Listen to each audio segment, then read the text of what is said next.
Hello everyone, and welcome back to your East vs. Trails in the Sky guide videos. Today we will be talking about Adol. Adol is a character with suffocating pressure, good mobility, has very flexible moves because their moves are pretty good, and has lots of multi-hits. If this is a character that you think will be good for you, go ahead and watch this video. It'll be great for you getting into this game. So let's go ahead and head over to the free mode, and we're going to do the same as we usually do in other videos, where we're going to go ahead and go into training mode.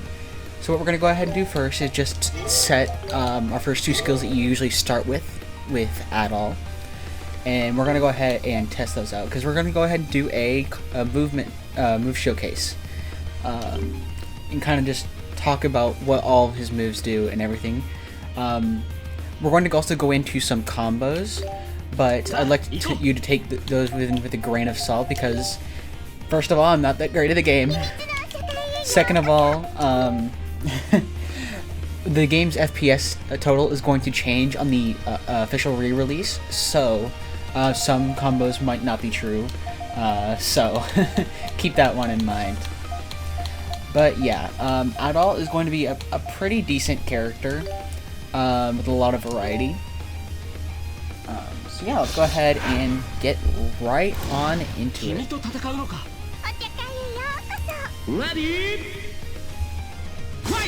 Let's go ahead and cover the basics. If I turn off. Guess who didn't turn training mode on? Just turned it back on. Okay. We're basically going to go ahead and cover some basic stuff about Adol. In this game, he is basically how he plays in E7 or some Depiction Energy games. So, if you've played East, you're going to be very familiar with how he plays. He's going to be the resident gorilla of the game, and he's going to like basically run up and attack. Do that, just kind of basic run up and attack character. They're a rushdown that likes to be up close in arms. They're relatively just alright in terms of tankiness, and to learn them, they're not that hard. So we're going to go ahead and go over their normals. Every character has normals, as mentioned in the previous main guide video for the beginners. Yeah, let's go ahead and talk about his normal linking attack. So that's going to be just pressing A. He has a 5-hit link. So it's going to be just like this. 2, 3, 4, 5. 3, 4, 5. I believe that the first two hits are... first two hits are always going to be true, but the afterwards ones might be, based on range, not going to hit. So be careful about that. It's just a decent move. Nothing special. So... yeah, but it's an okay push. Next is going to be the charge attack. It's a pretty simple one. Just go ahead and hold A and let it go right in front of the opponent. Do some decent damage. And it gives a fair bit of SP. I'm going to go ahead and just use a bit of it. Okay, about 40 SP now doing this. It's going to give me a good like 22, 23. That's about average. Next is going to be his air normals. So that's going to be jumping and attacking. And he has multiple like this. 1, 2, 3. And then he has a falling attack. But yeah, let's go ahead and try to land this air one. Which is a bit hard to do, because the first hit is kind of difficult.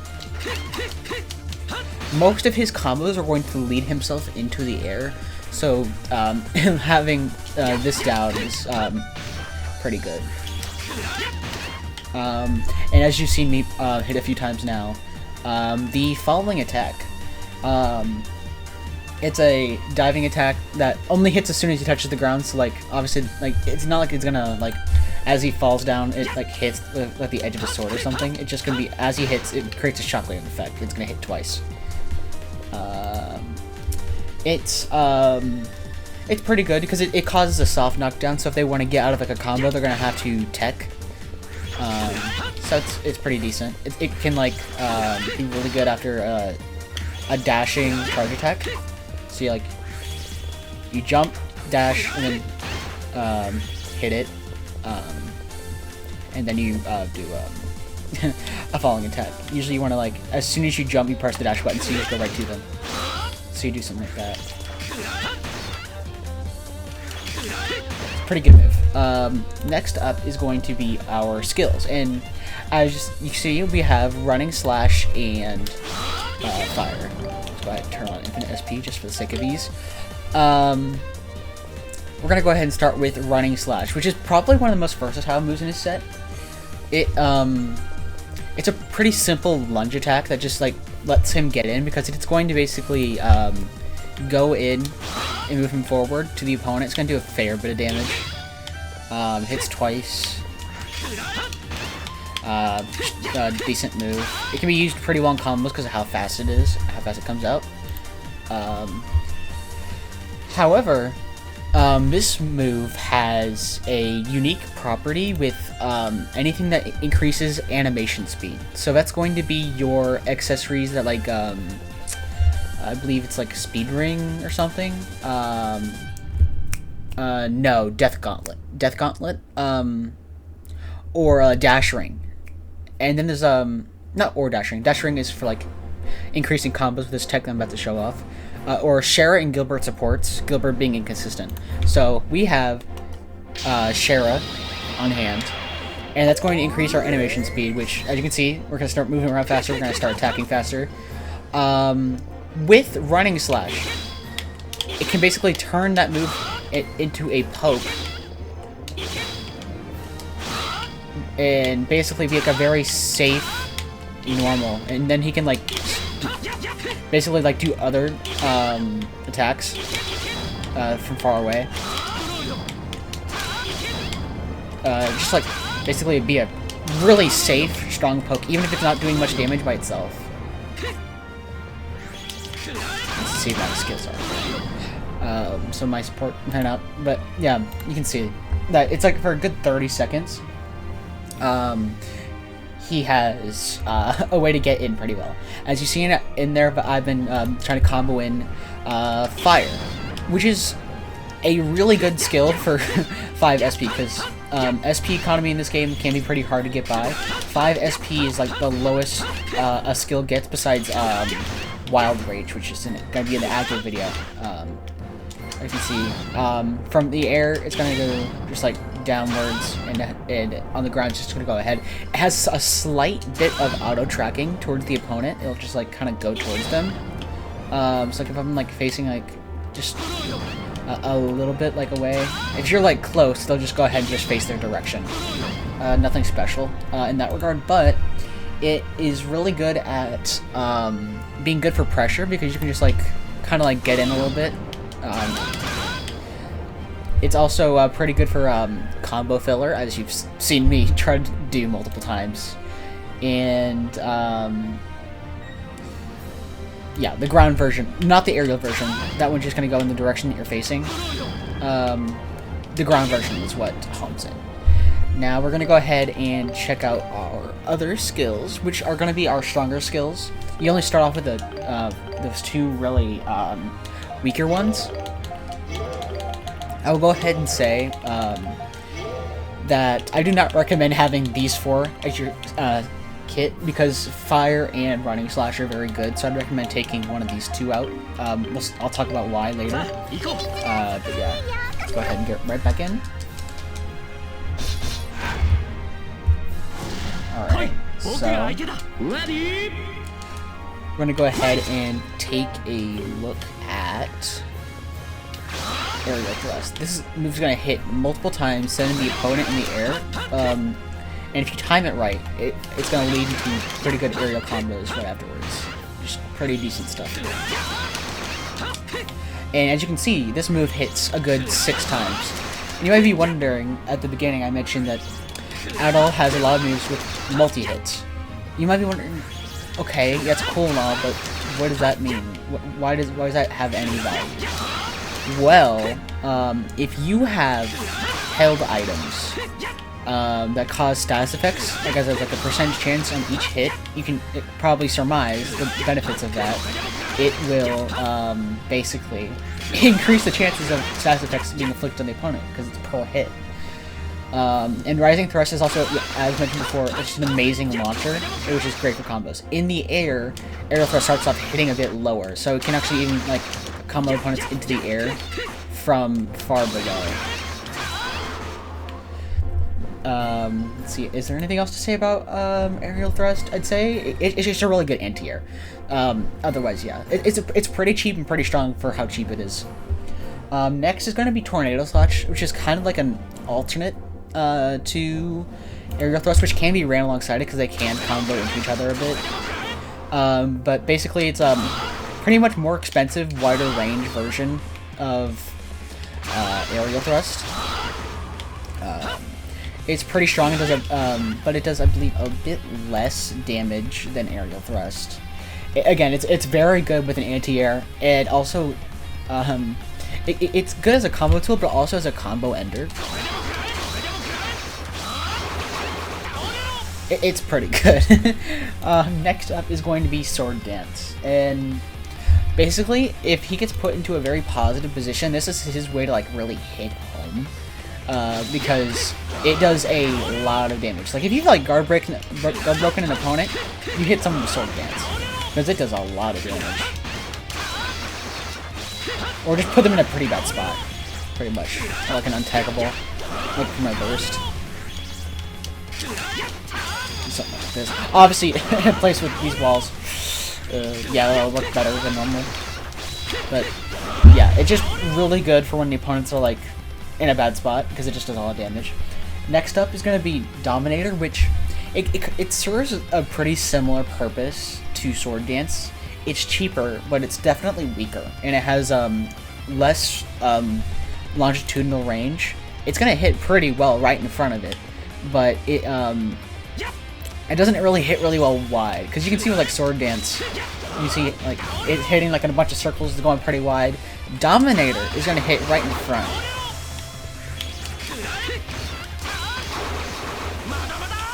Yeah, let's go ahead and move on to the extra skill, Lunar Dragon Blade. This one's going to hit a lot of times, and you can point it in any direction once it kind of starts. I will say, if you use it in the air, because there's some medallions, not some medallions, there's a medallion that will let you use your extra skills in the air. It is actually not good for this skill, because the opponent will fall out before the last hit, so keep that in mind. It's a pretty mediocre extra skill, run-of-the-mill, I'd describe it as. It gets 1, 2, 3, 4, 5, and I believe like 12 more hits. No, 17. So it hits 22 times, which is really good for proccing status. But otherwise, it's kind of not too crazy. But yeah. That's going to be all the moves. Now let's go ahead and get into some recommended stuff. And also the downsides of Adol. I recommend that, as we've seen, I've shown Shara with Adol. I'm going to go ahead and recommend that you use Campanella. As mentioned before,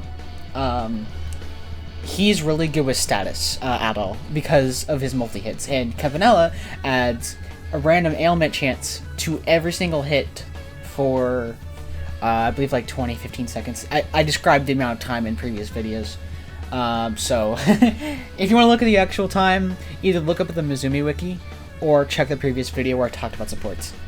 But, Campanella is really good for that reason. Shara is good for reasonings already stated. If you're really vying for multi-hits and you're like have held items in a tournament that has held items legal, I'd recommend Fiona and Reyes, so you get a 22 hit move just off with a lot of vulnerability. And I think Oh, Elena. I'm gonna go ahead and showcase why Elena is good, because it's one of those things you need to see. It's because it has special functionality with Lunar Dragon Blade, the extra skill. Gonna go ahead and let that charge up. So whenever Elena's active, there's gonna be 5 seconds of frozen time. If you use it during time being frozen, it's going to cause a hard knockdown, which is going to lead into a combo of your choice. For pretty free. And you can actually charge your target attack when you're in the following of Sword Dance. So, yeah, that's pretty strong. But yeah, I recommend those supports, but please get creative. Because this game will let you get creative with like 24 supports, 21 legal supports for most tournaments. But you have a lot of options. You have 6 skills to pick from. You have 24 supports to pick from. Speaking of skills, again, I recommend you pick at least one of Fire and Running Slash, one of Aerial Thrust and Tornado Slash, but definitely only pick one of Sword Dance and Dominator. But again, be creative. Find sets that you are comfortable with and things that you think will work out for you. Yeah. He has many different things for him. I highly recommend him if you are interested in those things. But one last thing, let's go ahead and go over his negatives, which aren't really that big of an issue. As you've seen over the course of the moves that I've shown you, he has a short range. Besides some skills like Sword Dance, his moves require him to get up close and personal. Therefore, he has to, well, kind of roll in, which is why I'd also recommend Xin, because Xin is going to lower your stamina consumption, so you can, like, roll in a lot and get in. But that one I recommend less so than others, because that's kind of just compared to being so offensively strong. And then the other issue with him isn't actually an issue, but more so that he has so much combo potential that he's going to have a steep execution curve, because his combo potential is so good, but the actual frames to actually get that stuff in and make it true is very hard. It's going to take a lot of learning to actually make this character good. I'm not good. He's still pretty good without like really good learning, but to make him good, you're going to need to be hands-on practicing with this character a lot more than other characters. But yeah, that is going to just about wrap it up for this video. Look forward to the next videos where we're going to go ahead and showcase Estelle and Dogi. See ya!